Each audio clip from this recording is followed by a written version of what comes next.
Hi, Isaac. You all right? I'm all right. How are you? I'm good. Have you cooled down from the stage? Yeah, absolutely. But I gotta say, like the content stuff, I was a little bit more sweaty than on the stage actually because I was running for some reason. Because when we see the rehearsal clip, you are surrounded by fire and it looks boiling hot. I Yeah. couldn't stand it. It is. But you know, it's. I think it's okay because it's not that not for a long time in the fire. Well, it seems to be when you're watching it. It's a minute and 30 or something. I hope all safety procedures are in place. There's no risk to your No. life or your hair It's all or safety. anything. It's all safe. Excellent. Isaac, we're going to find out all about you, all about Germany, all about Always on the Run. This is the official Eurovision Song Contest podcast.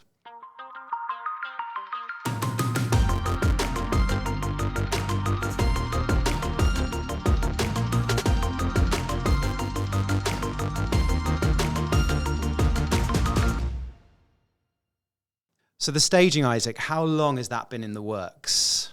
They had a lot of options for me. Marvin is doing like the creative director stuff, and he was like, we could do it like that or this or that or this, and I was like, no. And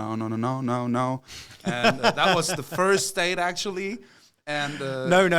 Second time we met, he had some other ideas, and then it was like a little bit more yeses from me.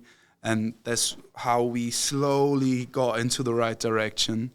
And I think we had maybe 4 or 5 meetings until we had like not the whole idea, not every detail, but like the right direction we all want to go. It's giving moody, it's giving industrial dystopia, it's giving like the remains of a barbecue. Yeah, somehow, yeah. That's so true. And all of us, we were like very excited what it's going to look like today. Atmospheric. Yeah.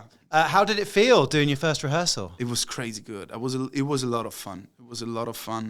And it felt like home a little bit. I was so excited. One of our team, one of the Eurovision team, I bumped into him in the corridor and he had this big smile on his face. And I said to him, "Why are you so happy?" He's like, "I've just been in Isaac's sound check. His voice is unreal." And I was like, I wasn't expecting him to say that. You know, I thought he'd like had a good dinner or a good lunch or, you know, whatever. But it was like his voice made him like have all these feels. Oh, wow. The voice is your powerhouse, right? Some point when I was 12, 13, 14 years old, I can't really tell. I recorded my vocals for the first time and I listened to it and I was like, this is terrible. This is like very terrible. So you didn't like it? I didn't like it, and it took me years. But then I started to always record my vocals and not only record them, but also listen to them. That was the reason why I got better and better, because I just hated how I sounded. So you got better because you didn't like it? Yeah. That's a strange way of working it around. That shouldn't make sense. It works. It really works. Do any of your closest friends, family, partner ever tell you that you sing too much? No. Because usually they tell me that I should sing more. Because, I quit at school when I was 18. And from then on, music has been my job. And I was happy anytime when I got invited to some parties or to a wedding or to a birthday or whatever. I've always been grateful for not have to sing at this party. I was like, for example, at weddings from France, a lot of people ask me, and I've always been like, okay, ask me during the what's the name of it? Like the ceremony? The ceremony, right? Let me sing during the ceremony, because I've heard like thousands of ceremonies of weddings. That has been my job for years. And I don't have to listen to that because it's always the same. It's always the same. And I kind of lost the connection to the emotional part of the ceremony, because so you were doing weddings. Yeah, my whole life. And then when your friends tell you, you're like, no, I need a break. Just let me sing. Need a break. Let me sing here, because so I don't have to listen to that. But as soon as the party begins, just let me drink. I get you. That's the deal I have with my friends.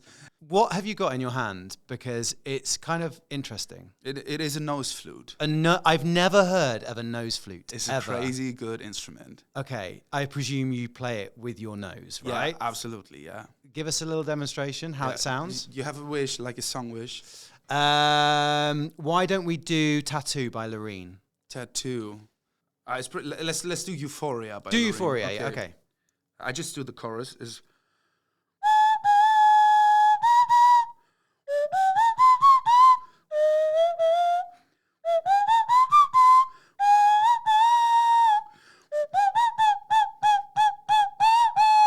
That's all through the nose. Yeah.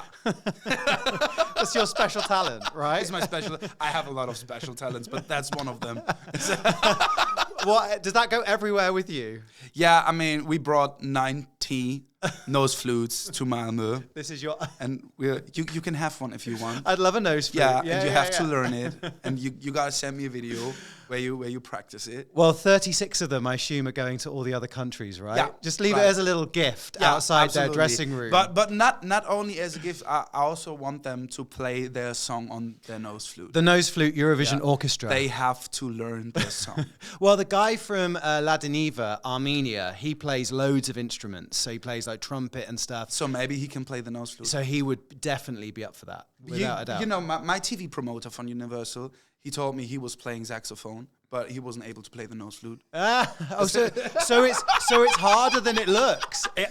I wouldn't say it's harder than playing saxophone, but he couldn't do it. But you know you have to realize how to do it at first, and as long as you realize that, it's quite easy to play.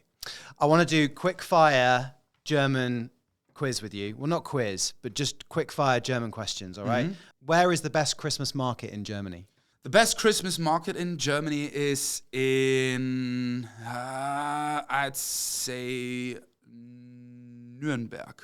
So everybody this Christmas, that's where they go. Not Cologne, not Hamburg, not Berlin, Nuremberg. Nuremberg. Yeah. Excellent. Why is it the best? I don't know, because the city is like very beautiful and it's just the vibe. I don't know. I can't really...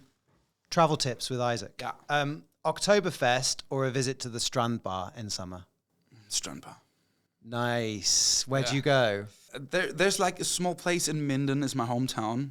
I don't know what's the name of it is, but I kind of like it. It's at the river in Germany. We have the Weser, and you just sit there, and when the weather is beautiful, it's just nice to sit there. Perfection. Yeah. Favorite band of all time? Favorite band of all time is Panic at the Disco. Oh, amazing. Did you hear that he quit it? Yeah, because it was just him by the end of it, wasn't it? Yeah, no, the drummer was the same, I think, or was it the guitar player? It was two of them, but he just quit it because he is father, and he said he'll just quit his music career for as long as is necessary. He doesn't know by now if he'll come back. I hope so. Another incredible vocalist as well. Yeah, absolutely.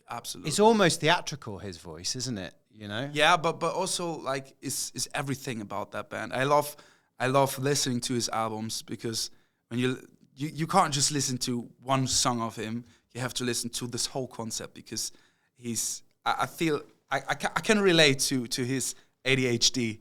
You know, when you listen to the album, you hear ADHD, absolutely. It's like there's a lot of fun, and then it's very depressing. And then it's a lot of fun, and then it's like, I don't know. It's like very, very good. I think nearly everything about that band is like totally perfect. Lord of the Lost or Malik Harris? I go with Malik Harris. I've met him a couple of times. He is such a nice guy. Yeah, I can tell. But you know, I'm also like Lord of the Lost. I think they are very nice guys. But I grew up with I had my phase when I was maybe 13, 14 years old. I've always been listening to new metal, hard rock, stuff like that. And then my older brother got to know that music genre, and he started only listening to that. And when you have a brother who's only listening to your band, that kind of, it's unfair. I can't listen to Billy Talent anymore, because he didn't just listen to them, he studied them. He knew everything about them. But you were there first. You can always have that. I was there first. You were there sure. first, you know? Sure. So anyway, do you know Lamb of God? Never heard of Lamb. It's like Lamb of God? Lamb of God, yeah. No, I've never heard of Lamb of It's God. like crazy, just growling. It's like... But like Lord of the Lost, in a way. But it's like very scary and very... I don't know. And I can't relate to that music. There's some screamo in this season because Bambi Thug, Doomsday I'm Blue. a fan of screamo. Yeah. There's a huge distance between screamo and growling. Have you ever tried either of them? Sing when you've sung, when you were experimenting, I tried when to you were younger. Yeah, I tried to do a screamo. I did a cover of a song. It was The Pretty Reckless with Zombie. I'm not listening to you. I am wandering right through resistance. It was a quite cool song. It wasn't that famous, but she was screaming at one point. I think it was that song, and I tried to cover it, and I also tried to do the screamo part, but but it didn't work. At least I tried. What is your earliest Eurovision memory? Exactly 20 years ago, when Max Mutzke went to the Eurovision Song Contest. So 20 years ago, 2004. Yeah, just can't wait until tonight. Just can't wait until tonight, which you've covered. Yeah, Yes, right. Yeah, you've that's covered what it. I've covered. Yeah. Yes. Okay. So that is your earliest memory. Yeah, that's my earliest memory, and I didn't even know that this was Eurovision Song Contest. I thought it was like the Germany Idol, Right. Like the DSDS. That's what we call it in Germany. Have you met him? I met him, twice. I met him twice. And has he heard your cover? I met him at the German final because he tried to do another entry this year. But you beat him this year. Yeah. You're here. Yeah, That's I'm why. here. That's kind of nice. And what's your favorite winner? Is kind of usual. I already heard that a lot of people say that, but my favorite winner of all time is Duncan Lawrence. Oh, it's a beautiful song. Yeah, absolutely. It's a beautiful. I tend to find most people say either at the moment they say Duncan, Måneskin, or Loreen. I'm also a fan of Måneskin. And Måneskin is quite good. I tried to cover it, but Italian language is way too complicated for me. I tried, but I was like, no way. Why don't you change the lyrics, make them German? Do a German language cover version of Zitia I'm Błędni. a little bit afraid of German lyrics. Are you? Yeah, I grew up in a Christian family, and we had a church with a lot of very old people, and there were like very cool Christian songs from Australia or from the States. We tried to establish them in the German church, and then some people were like, nobody can understand what you're singing about. We need to translate the songs in German. They did it, but they did it like the exact words. They just translated it directly into the German language, and it sounded very terrible. Like there was no flow, there was no nothing. No rhythm, no rhyme. No rhythm, no rhyme. They didn't care about a phonetic. You know, I'm a huge fan of phonetic, and that's why I can't really relate to German music, except for I'm a huge fan of German rap, German hip hop music. But you know, I think there's like a very deep fear of German music inside of me because of that childhood memory. Maybe one day face your fear and do a song in German. Maybe, but I don't think so. maybe I'll be doing a rap career or something. And finally, do you feel the weight of Germany's shoulders on you here at Eurovision? Do you feel the love from your country? Yeah, I feel the love of my country. I feel a lot of emotions from my country, but I do feel love of my country.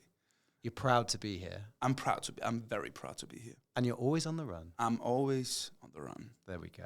ISAAK, thank you so much for joining us. Good luck and have fun. Absolutely. Thank you so much. And please give me a nose flute. I'll give you a nose flute. I promise. And by the grand final, I'll have practiced something. Oh, absolutely. I'd love to hear something.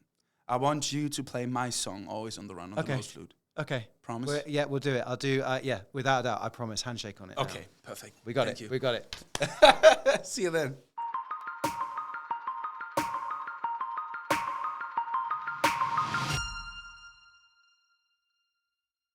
Ed and Golan, representing Israel, welcome to the podcast. Hello. How are you enjoying Sweden? Wow, honestly, it's been treating me really well. I'm enjoying my time here. I'm enjoying the experience, getting to know new people. It's really nice. Have you been here before? No, I haven't been here before. First time? First First time. time for everything. You know, Yeah. here they do this thing called sauna, where they like get really, really hot in the sauna and then they jump into the sea, and it's supposed to release all these endorphins. I think they do it in like Russia as well. It's like a common thing. Yeah, I didn't know they do it here. Estonia, Finland, any of these like cold The countries. cold countries, Yeah, the yeah. freezing countries. Yes, I've never done that and I will never do that. Well, and obviously because you live in Tel Aviv, you're hot all the time, so you don't really need to go into a sauna, right? No, I love the heat, but I don't think I would put myself through extreme heat and cold. I would get sick. Do you like the sun? I love the sun. It's vitamin D. It's amazing. It's my energy. So they find you on the beach of Tel Aviv. Right now, it's more like my house, like in the garden, if there's time, which doesn't really exist. Well, you've been prepping for Eurovision, so Allah. Eurovision is life right now, right? It's just like you're It's thinking everything, of the 24/7. song every day. Like, how many times have you sung Hurricane, do you think? Too many times. I mean, there's never enough. I know the balance, because sometimes you need to take a step back and like take a rest. Like once everything is good, if you start singing it over and over and over and over again, you just start getting where like there's the reverse effect. So you need to know the balance. I've been practicing a lot and I practice every day, but knowing to balance everything is also good. What is your vocal warm-up? What's your secret to keeping these vocal cords safe? Well, you just said it's a secret, so it's a secret. No, I'm kidding. There's really no secret. I've been practicing a lot, and I have a vocal teacher, which I love her, and I'll be taking vocal lessons till the day I die, because I always think there's room for improvement and space to grow, and I always find something I want to do better and do it in a different way and get a higher note or a longer, faster riff. There's always something I want to do. But it's just warming up really well, taking care of your voice. Vocal technique is essential. Without vocal technique, It is bye-bye. nothing. It's nothing. Yeah, it's nothing. And vocal health, which is everything around.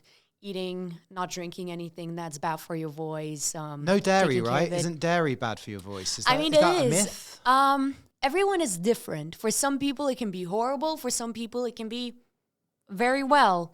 I try to stay away day of from any dairy, although like I can like eat like I try to not drink milk or stuff like that to like not bring any mucus or whatever. I get you. Yeah, and like nuts, chocolate. I'm allergic to it anyways, but yeah. Fine. Are you chatty as well? Are you Me? Are you a chatty person? In the middle, before singing, I try to stay quiet. Okay. You need to take care of the voice, vocal Yeah. health. In the middle. In the middle, that's Yeah. fine. Like Moldova's Depending on the entry, in the mood. middle, depending on the mood. I get you. Yes. Who are some of your big influences musically? Who do you love listening to? To be honest, there are many. I like to get inspiration and take things from different artists, different musicians, different people, and mix it up into something. But like there is several like main huge inspirations I have, which is of course Beyonce, the one and only. Vocal technique, vocal stage presence, everything is on top, was always on top, and she's a diva. And vocal wise, I look up to many singers, Ariana Grande, Jessie J, Tori Kelly has amazing technique, crazy technique, Yeba, crazy riffs. So there's, from everyone, I take something that I like and try to, everyone has different beautiful colors, which is amazing. Have you seen the Renaissance movie? Beyonce's Renaissance Oh, movie. of course. Isn't it amazing? Do you know what happened to me in the movie? No. I was so excited. Like, I was super excited. My dream is to see Beyonce live.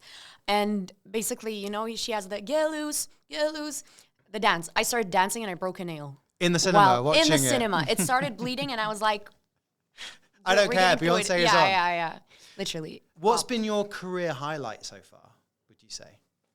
This? Yeah, I thought, I didn't want to assume. No, I mean, look, there were several career highlights. I mean, as the time goes by, there's new things. If you look back, if I go back in time, there were different highlights.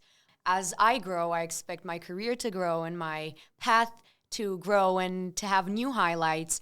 A few months ago, I was on a show which brought me here, And winning that, it was the highlight for that time. It was something surreal and so heartwarming. And of course, right now, for this period of time, this is the highlight. What can be better? What is some of your Eurovision memories? Obviously, the contest was in Tel Aviv 5 years ago, and that was a big moment. Huge. But what are some of your other kind of, who do you remember seeing on the Eurovision stage? There are a few, of course. If we go way back, Euphoria was one of like the big ones. Then there was Conchita Wurst, and then I remember We Are the Heroes of Our Time. Sweden, Legendary. Måns Zelmerlöw. Oh wow! I remember I had a crush on him back then. I was a little, but yeah. Who else? Netta, one and only, of course. There's many entries that I remember. I can take an hour to list them all down. Can you remember where you were when Netta won? I'm pretty sure I was at home watching her on TV. And then she wins, and I think it Crazy. was that year, it was between her and Eleni Ferreira Yes. with Fuego. It was kind of... As I'm burning up. Yeah, exactly. Oh my God, both of them were great. Honestly, I'm obsessed. I forgot to say her name. Oh my God, Elena, she's a queen. She killed it. I love this song till this day. I feel like it's something that people sing and enjoy listening to. And her stage presence and performance, she lit the stage up on fire. And the choreo. Oh, wow, amazing. I know it.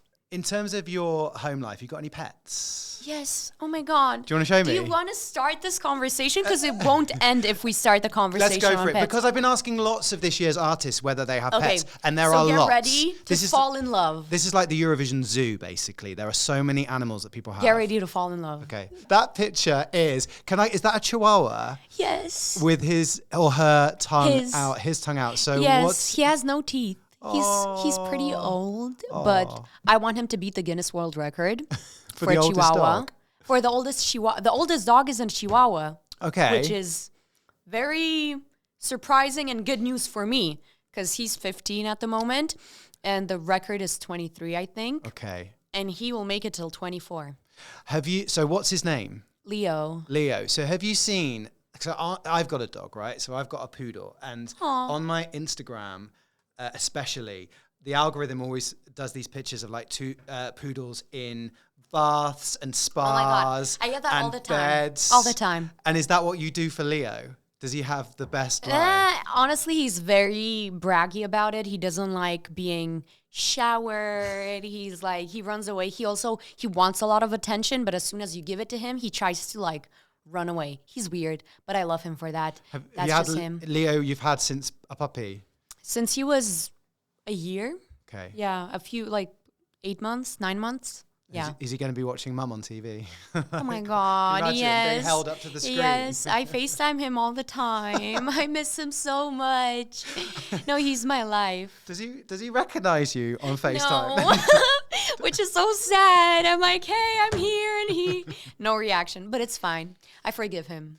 What do your friends and family think of you coming to the Eurovision stage? They are, especially my family, they're so proud of me, and they've been with me this entire journey of years and years of working hard and going towards my goals, and this is another beginning of something new, and they're so proud of me for where I've come, and they support me in everything I do, which is amazing because not everyone has that, and I take it really deep.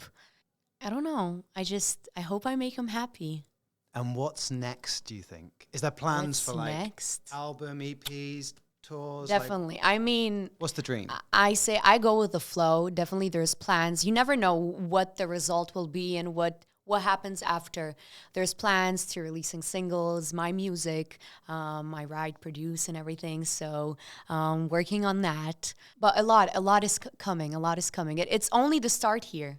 And this is a random question, what's the weirdest thing that you have in the studio? What's your weird ritual? Oh, you know what's the weird? I have a studio at home. Okay. And I have like, do you know like the sound panels to like block sound? And basically on top of all of them, each one, I have like a small like toy. Okay. I don't know why, like a stuffed animal or something. So you've like... I'm surrounded by stuffed animals. And Leo? Yeah. Does Leo have a little spot in the studio? Not in the studio. He doesn't like it. Too loud. Yeah, too loud. No, to be honest, when I practice, sometimes like I bring him and then he falls asleep. Like, I don't know how. But then on other times, he just wants to run away. It sounds like Leo has such a personality. He has a personality. A personality, yeah. Ed and Golan, thank you so much for coming on. Thank you so much. The official Eurovision Song Contest podcast. Thank you.